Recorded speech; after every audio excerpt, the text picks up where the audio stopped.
All right, we'd like to welcome Eric. He is a former New York Stock Exchange market maker who started his career at a very young age of 11 when he used to go down to the trading floor of the Pacific Stock Exchange with his father.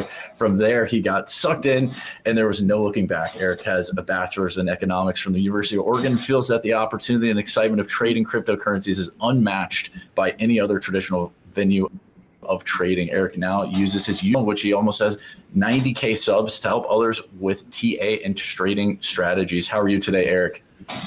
Wow, you've definitely done your research. There is one correction, however. I did not trade on New York Stock Exchange. I traded on New York Stock Exchange ARCA. Small difference there, but just the other side of the coast. But yeah, man, it's a pleasure to be here. Thank you for inviting me, and looking forward to this talk.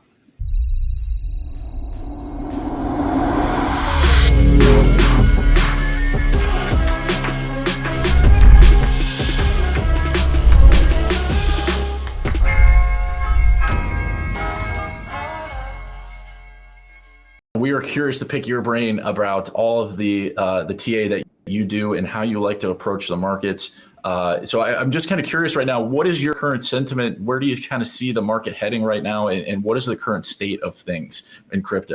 Are you optimistic or pessimistic?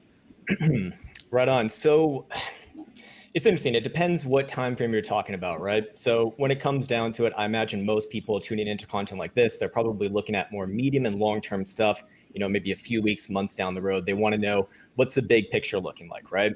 Well, I would say with Bitcoin right now, we're probably going to range around this low $40,000 region. And assuming that 42,000 holds or so, actually would be looking at this potential reversal point right here. Now, if that fails, if Bitcoin trades back down below about 42,000 bucks again, I don't think that Bitcoin's going to stop for a while after that. Probably goes all the way down to 32, 33, fills the CME gap from months ago. And then we try again. And if that fails, well, it's probably not worth talking about this market for a while. But I actually am a little bit more on the optimistic side here. I do think that whether Bitcoin has bottomed out right here and kind of spent some times, just ranging here, or whether it comes down to 32, 33, I actually do think that end of year probably looks most likely fine. What do you think about the whole Evergrande situation? That's the big story of the week. Do you think it's going to affect long-term the price action for Bitcoin? It's a really good question. So I'm actually a terrible person to ask about that. That's more of a fundamental sort of thing, but I can sort of relate my experience with these sort of, these sort of events, I guess. And typically when these sort of events get spoken about like publicly, they come on the news and you see it on CNBC all the time nowadays. It's usually coming to like the end of the effect of that. Usually that's like kind of a good signal that we're kind of, nearing the end. Regardless of that though, I have been looking for a major top in traditional markets sometime October, November, maybe December at the latest. For like a 15 to 20% correction. And could this lead into that? I think we're seeing the cracks right now, absolutely. And that's, I think, the more actionable way of looking at something like that. But as far as the actual implications of it, I mean, these things get so damn complicated. It's I think it's impossible for any one person to know. Obviously, it's not a good thing, but I couldn't tell you like the inside of what's going on there. I just know, what it means from actual trading. And so, Eric, would you mind pulling up like a Bitcoin chart and like kind of like technical analysis are you kind of looking at currently, and what are some like indicators that you like to use when you look at the charts? Yeah, let me just figure out how to share a screen here. He's a pro. He has his own indicators, dude. He's not like us. He's a pro. Alrighty, there we go. Yeah, man. So what was the question? Basically, what am I looking at right now? Yeah, what are kind of some of the indicators that you like to use when you're looking, at a Bitcoin chart, and I guess walk us through like what you're looking at and how you like to approach looking at charts. Yeah, so actually my trading strategy right now is rather simple. I look at just a few different things. I look at my moving averages right here. I have a BBWP, which is just a volatility-based indicator in a statistical format. And then a PMARP down here, which, sounds complicated. It's not. It's just the distance that, price action is away from a current moving average. I'm using a volume-weighted moving average right now for anyone who, happens to care. But and then it ranks it in a statistical format as well, in a percentile format essentially. Anyways, all I'm doing is I'm essentially looking at these trends based off of the 21 and the 55, mediated by the 9 exponential moving average right here. And then I decide, do I like the setup or not? And then kind of judge based off of volatility and based off of the PMRP where those entries are. Of course, I have my own personal indicator right here with the Jewel. It's obviously not needed with this, although it certainly does help. But at the end of the day, quite simple stuff. And that's, kind of my main message for anyone who is looking to get into trading or looking at like what trading at this, or at least what I do is it's rather simple. I mean, just a few things on the board. Any entry should be extremely obvious. Any exit should be rather obvious as well. And anything more than that, I have not really found too useful and more or less confusing in my career. And so have you had a chance to like look at, for example, like other tokens like Ethereum or Solana? I guess what are your kind of thoughts on potential like TA and looking at those tokens in particular? In general, the market kind of moves together, and altcoins, which they all kind of are, move in a more emotional fashion than Bitcoin. Now, Solana is a bit of a special case. It kind of did its own thing for the majority of summer, is just going berserk for a while, which is really, really impressive. And whenever I see something like that, that's a really good sign, obviously. And so I was paying attention to that one.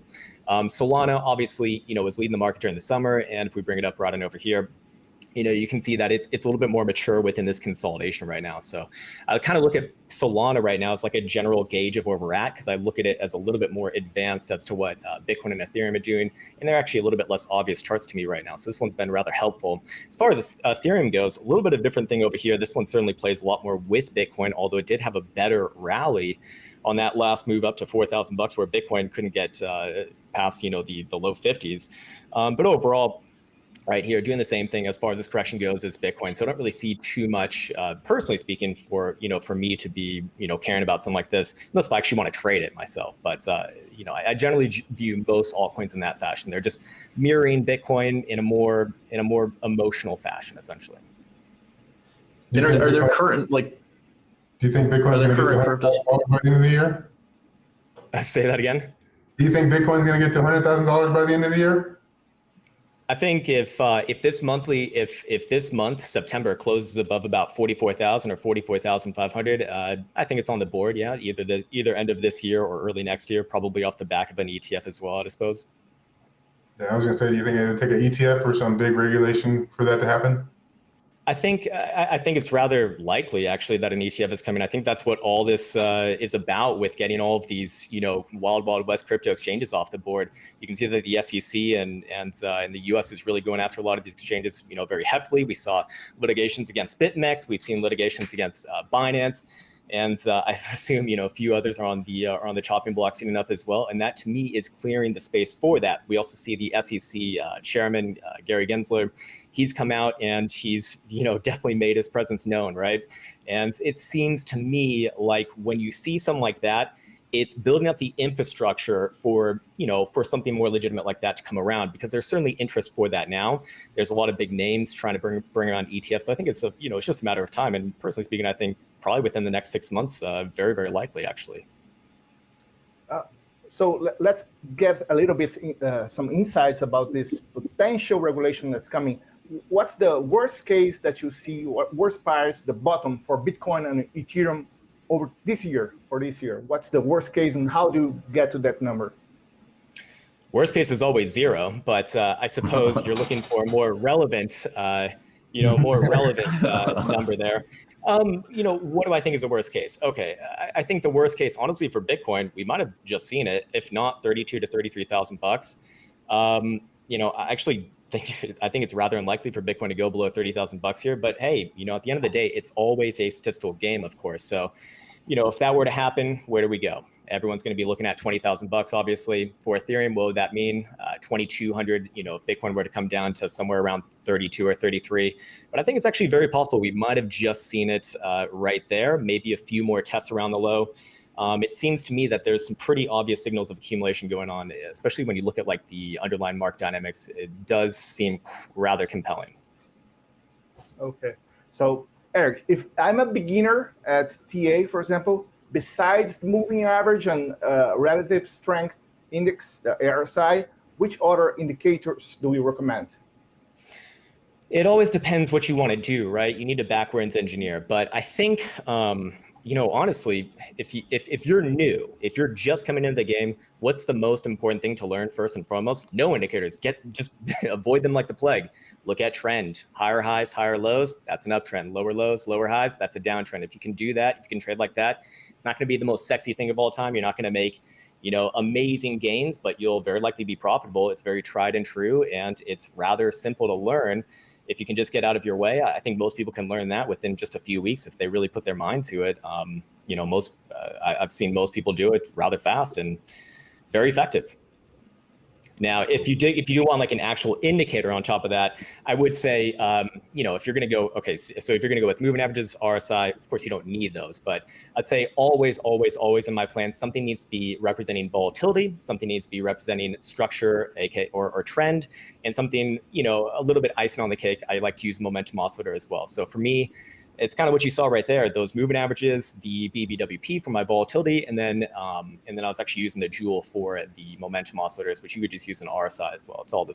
It's very, it's going to give you about the same results depending upon, exactly what you're focusing on, obviously. So Eric, for those that are watching today that are just completely new to trading, like, can you kind of unpackage and define what is trading in its most basic form? And then what are some kind of strategies that you like to use when you're looking at the world markets?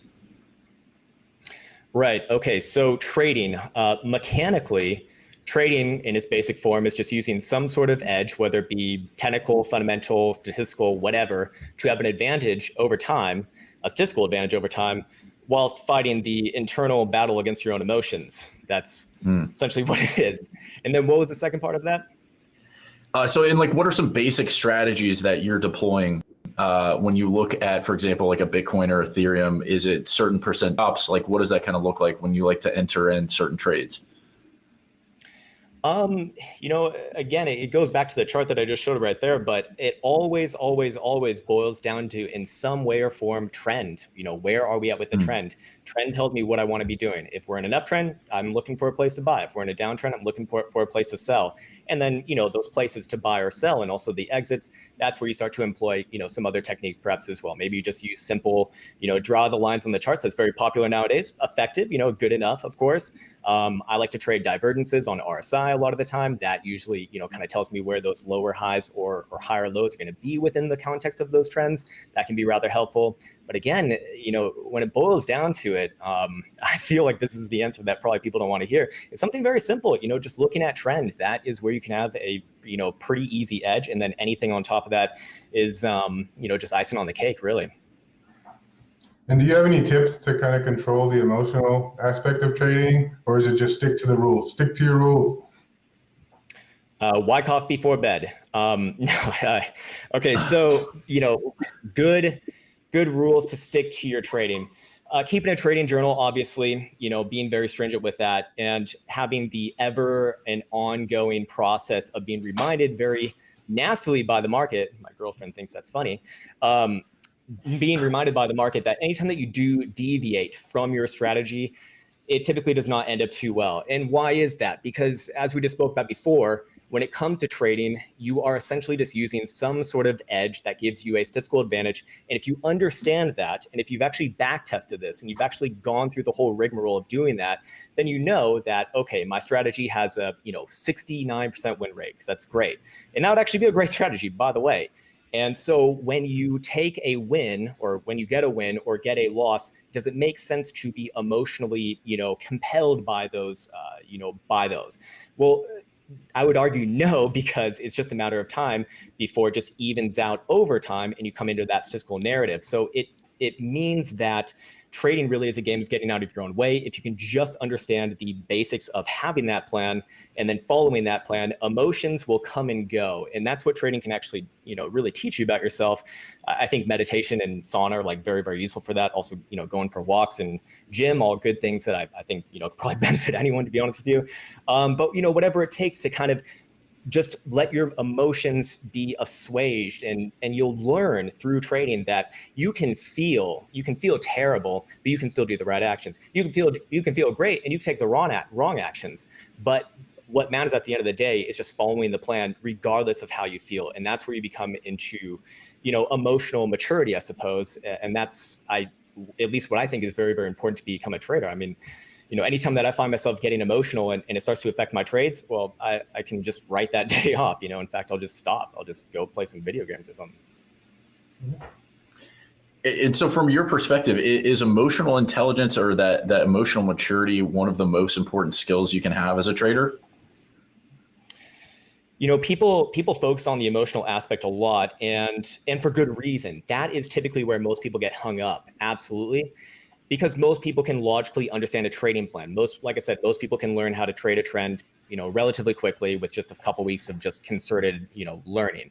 So what gets in your way at that point? It's the emotions, kind of, deviating you from your path. So yeah, absolutely, it's important. Where do I want to go with that question? There's so many ways. It's really a game of coming in alignment with your emotions and not letting them affect your actions, and just realizing that you can feel some way, but still take the right action. And that's everything. Awesome. Now, is there any other secrets that makes a great trader? What are the characteristics that you typically find yourself like, oh man, I'm glad I'm this way, or I'm glad I kind of behave like this? Is there any secrets?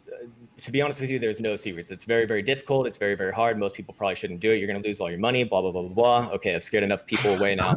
Look, you can definitely learn trading, absolutely. But the thing is that in today's day and age, like it goes so far against, what we're kind of taught and how we're socialized in the Western world, especially. So I grew up in California, went to school there and everything. And everything that you kind of go through in school is always kind of setting you up to, feel good if you get the right answer. And that just is not going to serve you well in trading, because you're naturally going to be wrong sometimes. You're naturally going to lose money sometimes. Again, even if you have a 99.9% win rate on your strategy, there's going to be some losses there. So if you get tipped off by that, then that's really the secret. It's being able to get around that and just be in alignment with, with just being, I suppose, not to be some Buddha over here, but that is rather important. And that would be the only secret that I think is honestly relevant. Anything that can put you into a state of presence where you are not associating with, what your mind is telling you, and you can just follow the plan. That is where you can actually be successful. Excellent. Eric, we greatly appreciate you joining and giving your insights about trading and the markets overall. We would love to have you back on the show. Everyone, this is Eric Krown. Thanks for joining us today. Absolutely. Thank you for having me, and wish everyone well.